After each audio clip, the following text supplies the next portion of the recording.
We would like to start today's video with a big thank you to our very generous patrons. We would especially like to thank one of our most recent patrons, Dr. Raven. Thank you for your support, and I was very pleased to see you join us over on the Skunkworks Discord. It is always really great when a channel supporter shows an interest in joining our Saturday events at Skunkworks, and I look forward to flying with you in the near future. If you too enjoy our content and would like to offer further support to what we do, please see the link in the description below. The Cobra MK3 by Falcon DeLacy is, as with many Falcon DeLacy multi-role ships, the essential all-purpose vessel in its size class. The Cobra MK3 can perform most jobs well and has a reputation for reliability and outfitting flexibility, and while some of its attributes should lend well to the role of Anti-Xeno combat, others may prove to be more of a challenge. The cockpit of the Cobra MK3 is the usual Falcon DeLacy styling, cheap but functional, with space for a co-pilot if desired. The visibility is very good and has a high degree of awareness in combat. As with several other vessels in the galaxy, the off-center seating is a gripe for some, though I have never had a problem with it. When it comes to offensive capabilities, the Cobra MK3 has two medium hardpoints in front of the canopy that converge well with fixed weapons, and two smalls placed very wide on the underside of the hull. The placement here means that convergence will be an issue with Gauss cannons fitted on the small hardpoints. The distributor is quite a limiting factor on weapons as well, with most arrangements of Gauss cannons overpowering it quickly. The Cobra MK3 has great straight line speed, but the same cannot be said for its maneuvering thruster performance, with extremely weak feeling vertical and lateral translation, potentially causing big problems in flight assist off orbits. The ship's aiming mobility also suffers greatly when not within the optimal speed range. Not so much as the Mark IV, and still usable, but it is problematic. A versatile amount of internal space and a very narrow front-on cross-section means that the Cobra does have some staying power when dealing with incoming fire, and so maybe we'll be surprised by its perseverance. The Cobra MK3 is an iconic vessel, very much loved by the majority of commanders in the galaxy, not to mention the ship of Commander John Jameson himself, and while proven to excel at the majority of roles you can throw at it, it is time to find out how it fares against the Thargoids. As usual, we face off against the Cyclops first, and initial impressions were quite good.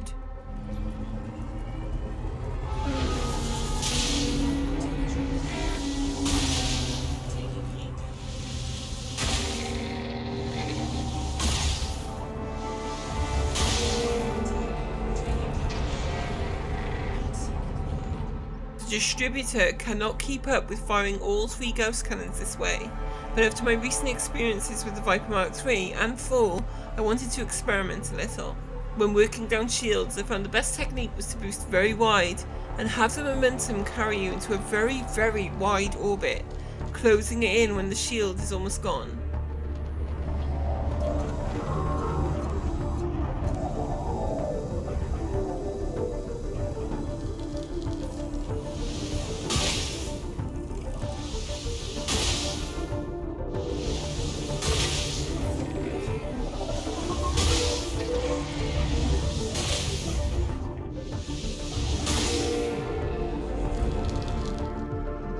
Getting the boosts in early is really helpful to ensure a strong orbit.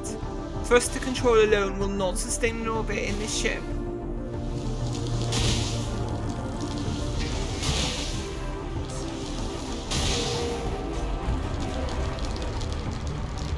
The Cobra MK3 is another of the small class of ships with only 2 utility slots, and this is commonly a limiting factor on small ships in AX. But with a boost speed of 600 possible even when outfitted for AX combat, there is no Thargoid or Thargon missile that the ship could not outrun.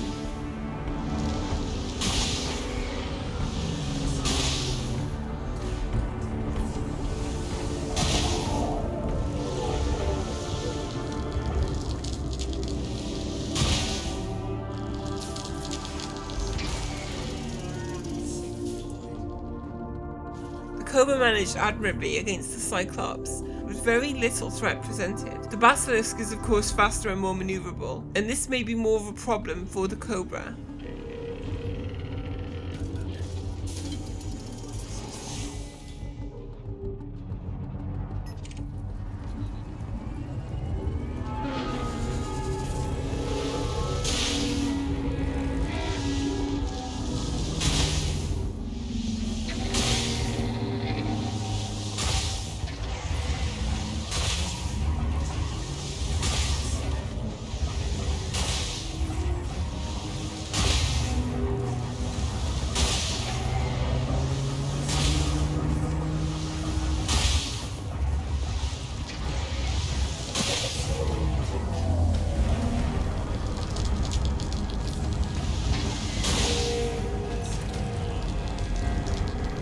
Part 1 went fairly smoothly, but Part 2 turned into a real slog.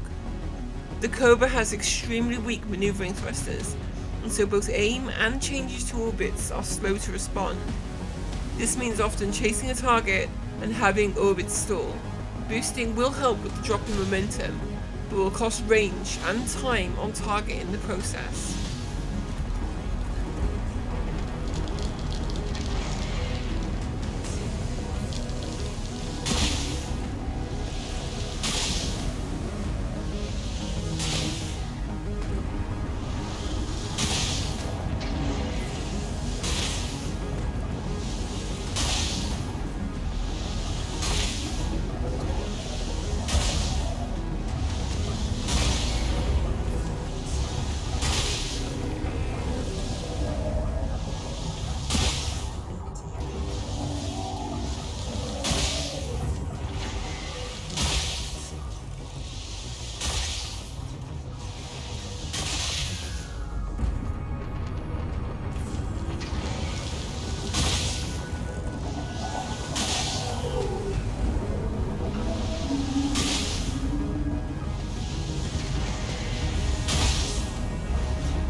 However, if you can get the approach just right, you can have a smoother time.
All in all, this was a tougher fight taking on the Basilisk, but it really just requires a little more planning and concentration than you would require in a more capable ship. The Medusa would really test the Cobra's aiming mobility. With extended attacking runs needed to exert the heart, can the Cobra hold a target long enough?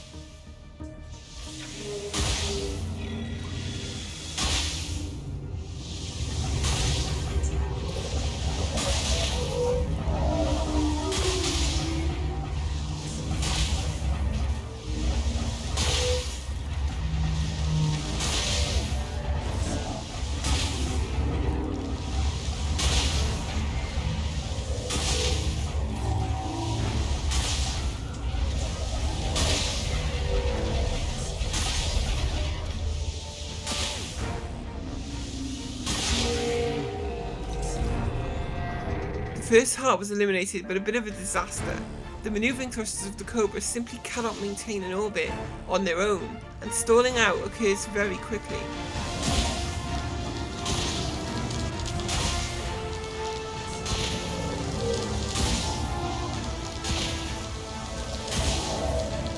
With the attack runs on the Medusa, it is important to get into a rhythm with the boosts.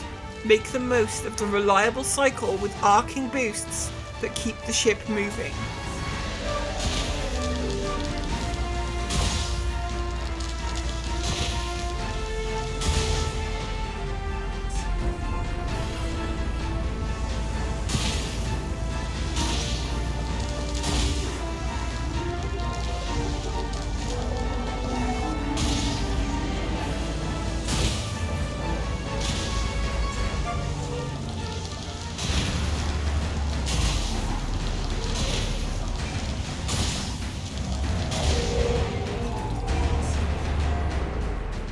There were some re-exertions needed in this fight, as if you are not lined up with the heart, it can take some time to get back on target due to the poor aiming mobility.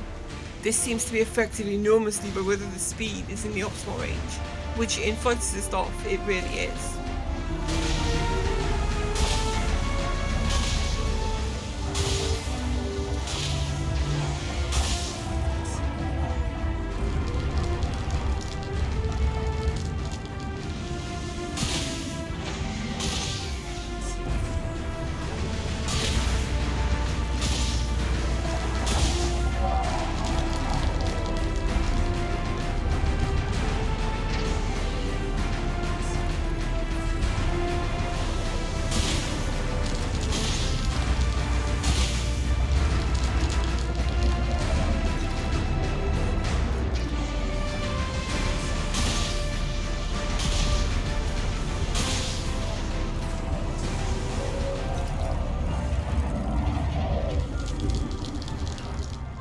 So as long as your boost is rigorous and the swarm is kept at bay, you can work through those hearts.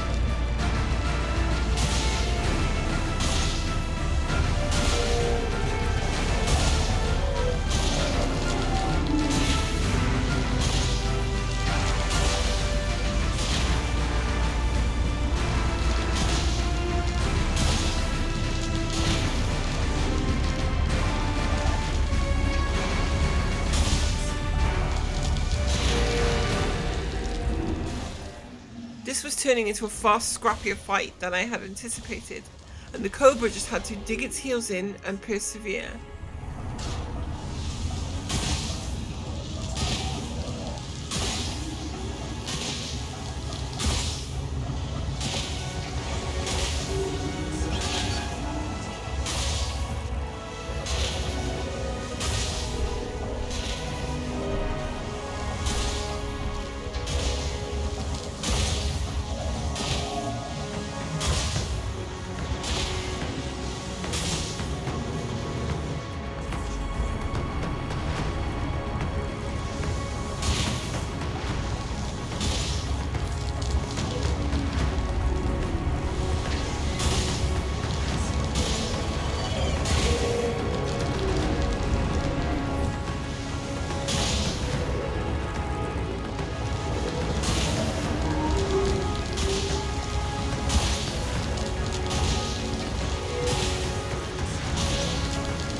The Medusa had been defeated, and this was actually a pretty tough fight for the Cobra. The lack of a natural orbit capability and slow to react aiming made it a bit of a chore to push on through.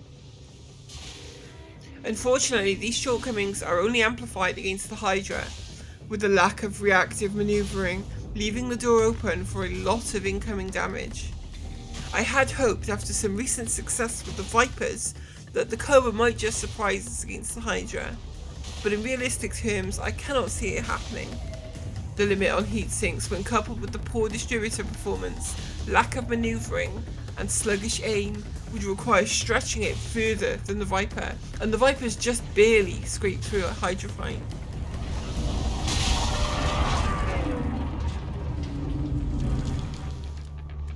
The real limiting factor on DPS here is the distributor. It runs out of juice very quickly, and because of the heatsink limit, extending attacking runs long enough to exert is likely unrealistic. Still, I have to try though, and so using the silent running technique, I decided to just push it as long as I could, regardless of the heat damage.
Even after a very extended length of time, there was no exertion. Overall, the Cobra MK3 is not as suited to AX combat as I had imagined going in. It is still usable and certainly better than the Mark IV, but when compared to a Viper, which let's not forget is also cheaper, the Cobra does not stack up well for this role. Weak thrusters make the ship feel sluggish and unresponsive in orbit, and losing valuable time on target because the reticle just can't catch up becomes a frustrating experience. If you want a low-cost Falcon de Lacy AX ship, go with the Viper Mark IV instead.